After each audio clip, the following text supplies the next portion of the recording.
नमस्ते, प्रणाम, हरे कृष्णा।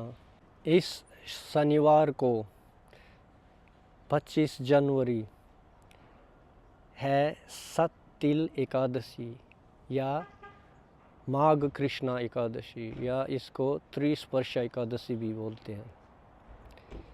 ये एकादशी बहुत ही महत्वपूर्ण है क्योंकि इस दिन 3 तिथि एक साथ मिक्स हो जाते हैं, दशमी, एकादशी, द्वादशी। तो ये एक बहुत ही स्पेशल एकादशी है और ये माघ मास में आती है। तो ये एक बहुत ही महत्वपूर्ण एकादशी है। इस दिन जो एकादशी व्रत करते हैं उनको और किसी दिन के व्रत करने के तुलना में इस दिन बहुत ज़्यादा फल प्राप्त होता है। तो दलभ्या मुनि और पुलस्त्य मुनि के चर्चा में पुलस्त्य मुनि उनको बताते हैं ये सत्तिल एकादशी को 6 तरीके से तिल का पूजा में प्रयोग करना चाहिए। सबसे पहले जल में तिल मिला के स्नान करना चाहिए। फिर तिल का पेस्ट बना के शरीर पे उसका मसाज करना चाहिए। तिल को दान में देना चाहिए। तिल को यज्ञ में, अग्नि यज्ञ में डालना चाहिए और तिल के द्वारा बने हुए पकवान दान में देने चाहिए, खासकर ऐसे ब्राह्मणों को जो बहुत ही शास्त्र में पढ़े लिखे हैं। तिल के द्वारा बने हुए पकवानों को दान में ग्रहण भी करना चाहिए और तिल के द्वारा बने हुए खाद्य पदार्थ खाने भी चाहिए। तो ये 6 प्रकार से हमें तिल का प्रयोग करना चाहिए सत्तिल एकादशी के दिन। नारद मुनि भगवान से प्रार्थना करते हैं सत्तिल एकादशी के महत्व के विषय में जानने के लिए। तो भगवान उनको एक घटना सुनाने के ज़रिए बताते हैं कि सत्तिल एकादशी का कितना महत्व है और सब श्रद्धालुओं को, सब भक्तजनों को बहुत ही अच्छे से ये सत्तिल एकादशी करनी चाहिए। भगवान नारद मुनि को बताते हैं एक औरत थी जो सब व्रत का अच्छे से पालन कर रही थी और बहुत दान सेवा भी कर रही थी। उससे वो बिल्कुल शुद्ध हो चुकी थी, लेकिन वो ब्राह्मणों को, देवताओं को भोजन दान नहीं कर रही थी।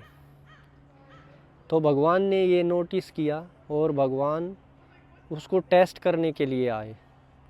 तो भगवान उसके घर पे शिव के भक्त के वेश में आए और उन्होंने स्कल के माला बना के पहने हुए थे।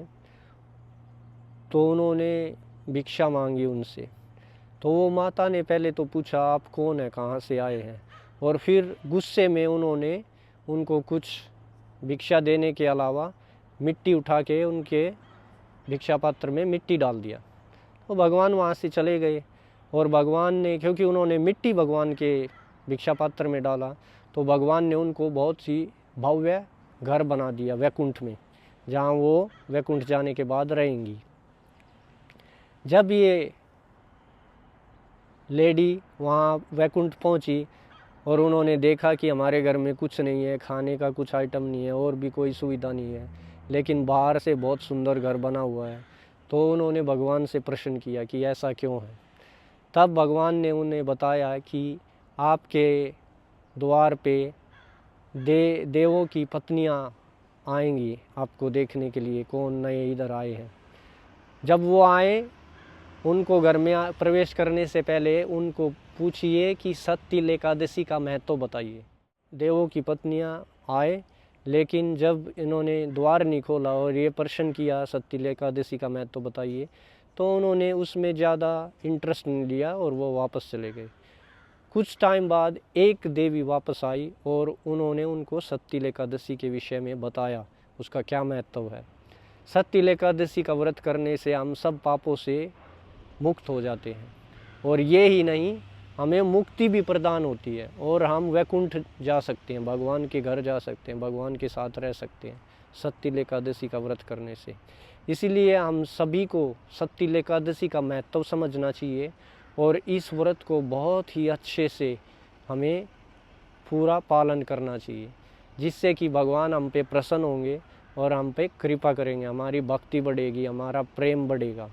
तो हमें आशा करते हैं आप सभी भक्तजनों को, श्रद्धालुओं को इस वीडियो से कुछ जानकारी मिलेगी और आप ये व्रत अच्छे से कर पाएंगे। और ये व्रत ही नहीं, सभी एकादशी व्रत, बाकी सभी व्रत जो वेद शास्त्र के अनुसार बताए गए हैं, हमें वे करने चाहिए ताकि हम भगवान की कृपा प्राप्त कर सकें। भगवान की कृपा से सब काम बन सकते हैं। जब भगवान की कृपा नहीं है तो आसान से आसान काम भी मुश्किल हो जाता है। तो बहुत बहुत धन्यवाद और हार्दिक शुभकामनाएं सत्तिल एकादशी के लिए। हरे कृष्ण।